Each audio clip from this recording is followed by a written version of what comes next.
This is Lindsay Anderson with her BUHI board presentation for Marketing 351 Social Media Marketing.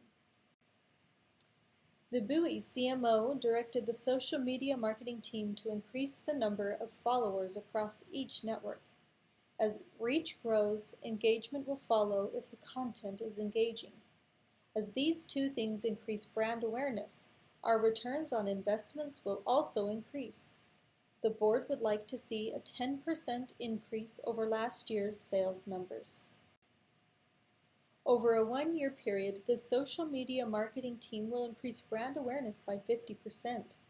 This will be done by experimenting with social media campaigns such as Facebook, Twitter, Instagram, Pinterest, LinkedIn, and YouTube, and analyzing results to maximize our budget while increasing awareness. Over a one-year period, the social media marketing team will increase engagement by 30% using the data gained in the brand awareness campaigns to focus on targeted markets to drive engagements. The goal is to create a space where people can talk about our brand and how they use the products they purchase from us, resulting in more people talking about how much they love our bags.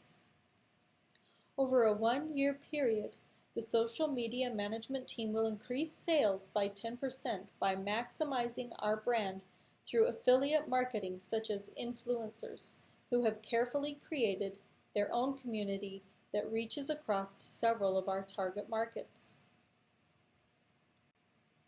By using a SWOT analysis, the marketing team identified ways to use BUHI's strengths, improve upon their weaknesses, incorporate opportunities, and plan ahead for threats. The marketing plan included many of the items identified in the SWOT analysis. The team experimented with organic versus promoted posts, which platform helped us reach the target audience best, and which partners were best for increasing brand awareness across the target markets. The team also utilized BUHI's strengths to address the Taylor Swift crisis, which I will address later. Initially, my strategy was to use Instagram and Facebook for reaching the target market, and Twitter for news and customer complaints. As time went on, I realized that partnering with influencers would raise brand awareness much faster than my own targeted promotions, simply because they had curated an audience that matched the target market. That decision helped me achieve my awareness and engagement goals quickly and resulted in more sales as well. As Taylor Swift was going through a recently purchased BUHI bag, she found a card with Chinese characters on it. When the characters were translated, the card told of unfair and unsafe workplace practices. The message was a plea for help. To address this crisis, the social media team partnered with the PR team by creating 7 posts, one for each of the 7 conventions established by the Declaration of Human Rights and the International Labor Organization.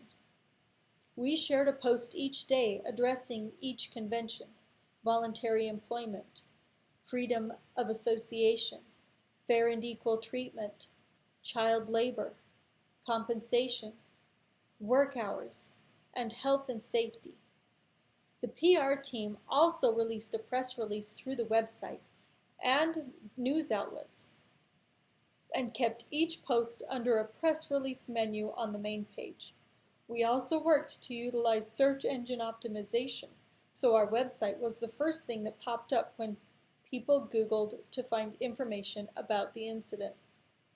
This problem was big enough to solve. This problem was big enough to involve more than just the social media team. Such a global issue deserved an all-hands-on-deck response. Because we didn't ignore it and instead owned it and quickly addressed it, we feel that it didn't hurt our company. We will continue to share ways we are protecting the rights of the employees of all our partner companies. I suggest we create a team that shares posts about this weekly as an ongoing effort to show our concern for all those who work to produce our products. As you can see, our BUHI marketing peaked out at just 80,000 impressions on Instagram, while our partnership with our mega influencer maintained over 1,800,000 impressions on Facebook, and just over 1 million impressions on Instagram. In weeks 19, 21, and 23, our micro-influencers World Travelers had nearly 200,000 impressions on Instagram. You will notice a break in using micro-influencers because during week 17, we spent more money on promoting sale posts rather than paying a micro-influencer. This will be noticeable on the next two slides as well. Comparing engagements, we can see that as our focus switched from promoted and organic posts to paying influencers to promote our product, our company page engagement was down.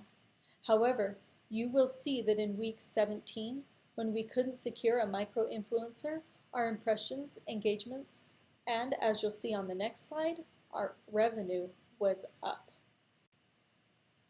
In week 17, I clearly had a good mix, but failed to keep that trend going. It seems that the micro-influencers weren't the most effective choice. Revenue was the highest ever, topping out at $18,000. What hurt me the most was straying from my weekly posting strategy to adjust for the holidays, but I do believe that a 10% increase in revenue was achieved.